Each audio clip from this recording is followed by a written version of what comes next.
couple of days ago, a remake slash sequel of Candyman was released, and as we do on this channel, when there is a new release within a franchise, we rank all the films, starting from the worst and moving to the best. Before we get into it, please let me know what your ranking would be down below, and now let's get into it.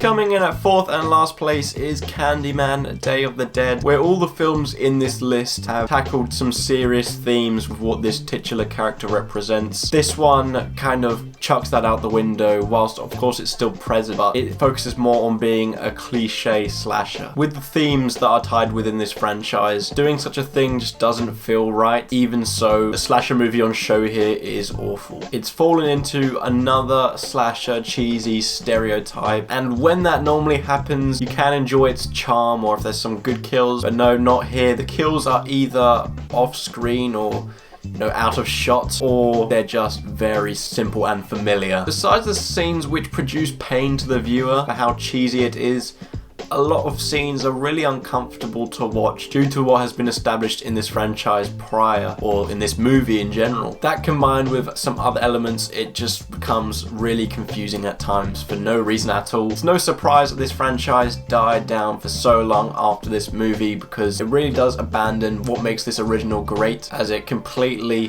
throws away its serious tone.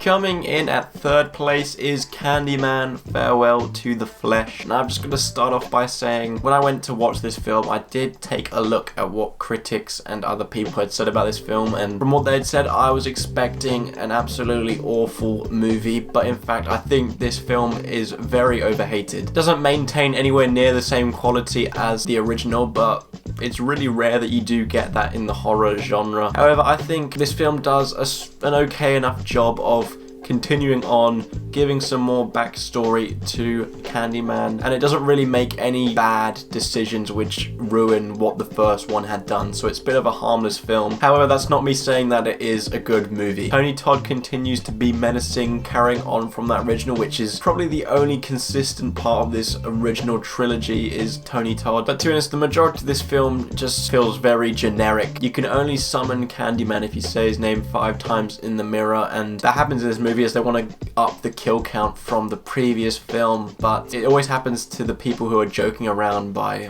being like, oh, he doesn't exist, and then saying it in the mirror to prove their point. So it gets repetitive with those sort of things and predictable, and a lot of these positives are outshone by its cheesiness, which it's not as bad as Day of the Dead, but it's a real detachment from its predecessor. However, I do think it gets a lot more hate than it deserves, because at the end of the day, it's a harmless sequel.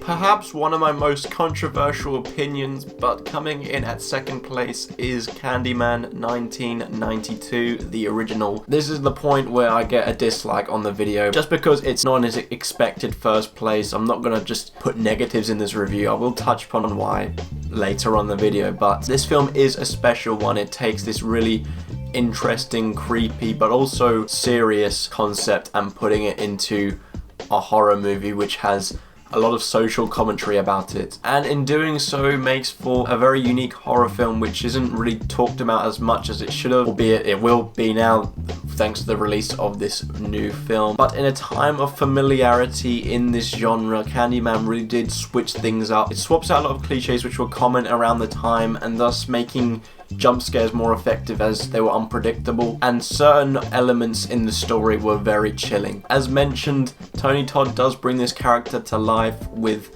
this menacing presence, becoming a captivating urban legend which is real in this sense, and he stole every scene he was in. It was severely robbed of its appreciation at the time, given what kind of circumstances we were dealing with back then, but it's one which has aged very well, but it's not my first. But controversially, coming in at 1st place is Candyman 2021, the remake slash sequel. I guess it is a sequel, given what kind of connections it does have to the original. But this film is just a visual treat. It takes a theme from the film of reflections, with that delivers some interesting and thrilling kills. It is apparent that they spent a lot of time working on each shot to make it special. As for the story, this film does work well by itself without having that previous knowledge of the first one. However, if you do want to get every single little detail, watching that original does help and elevate your experience watching this, as it has some nice callbacks, tie-ins, and stuff that you'd know if you watched that film. It doesn't rely on that film, as it does kind of tell its own new story whilst drawing in elements from that film without it feeling too forced or necessary that you need to see that film. Throughout this whole duration, there is a serious tone attached, which helps it really stand out amongst horror movies these days, and that serious tone does stay consistent for the majority of this film. However, it does kind of fall a bit flat towards the end, as it could have done with an extra 20 minutes or so, as it does become very rushed and therefore confusing to some. And by doing that, there were some things which just didn't have that emotional impact that they should have, like other things throughout this film, just because it was getting a bit too ahead of itself with this final act. So yeah, it could have done with 15-20 minutes longer and it would have been top-notch horror, but that's what brings it down. But still, even though it is controversial, I prefer this movie slightly more than the original, and that's because it just flowed a lot smoother for me. It appealed to me more, the modern storytelling, the incredible visuals, incredible cinematography, and although it was more like a mysterious part of this film whenever there was a kill, it was very impactful and had you holding your breath the whole time. So I thoroughly enjoyed this film. Would recommend it even if you haven't seen that first film. I would recommend maybe seeing it, as it will enhance your viewing, but when I went to the cinema there were plenty of people that I could tell that hadn't seen that original.